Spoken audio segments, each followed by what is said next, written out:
আব্বা, আমার বন্ধু ইমন আছে না, ওরা ট্যুর ছাড়তেছে কক্সবাজার। এখন তুমি আমাকে কিছু টাকা দাও, আমি ওদের সাথে যাই, আবার চলে আসবো। তুই কি কথা বলি বাজান? 3-4 দিন ঘরে চাল নেই, আবার তুই পিকনিকে যাবি কক্সবাজারে। আব্বা জালে কি হয়, দেও না। তুই যে কক্সবাজার যাতি চাস, গ্রামের লোক তো শুনলি কি কবে? ওদের ঘরে ভাতের চাল নেই, আর গরিবী ছেলে কক্সবাজার যাচ্ছে ফুটানি করতি। কয় টাকা আব্বা? 2,500 টাকা দিলেই তো হয়, আর ওখানকার টুকটাক খরচ ইমনি চালাইবো। তুমি শুধু 2,500 টাকা ম্যানেজ করে দাও, বাকিটা আমার বন্ধুরা দেখতেছে। বাবা রে, এক বস্তা চালের দাম হচ্ছে 2,500 টাকা।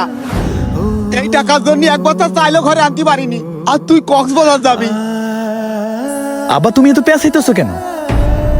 হ্যাঁ, নর্মাল একটা ব্যাপার। তুমি 2,500 টাকা দাও, আমি ঘুরে আসি। আর চাল কি কিনতে পারবে না? তুমি তো প্রতিদিনই জন খাটো। দাও, আমারে টাকা দাও। টাকা না দিলে আমি কিন্তু ঘরের মোবাইল বিক্রি করে ফেলবো। কি দাঁড়াইছো কে? যাও।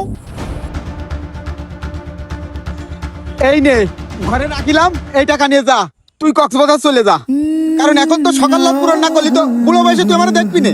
যা, টাকা পাইছিস, এখন টুর দিয়ে আয়। যা, আগে কক্সবাজার থেকে ঘুরে আয়। যা। 3 দিন ধরে চুলে আগুন জ্বলে না, ওরা আবার ভাতারে কয় অন্য।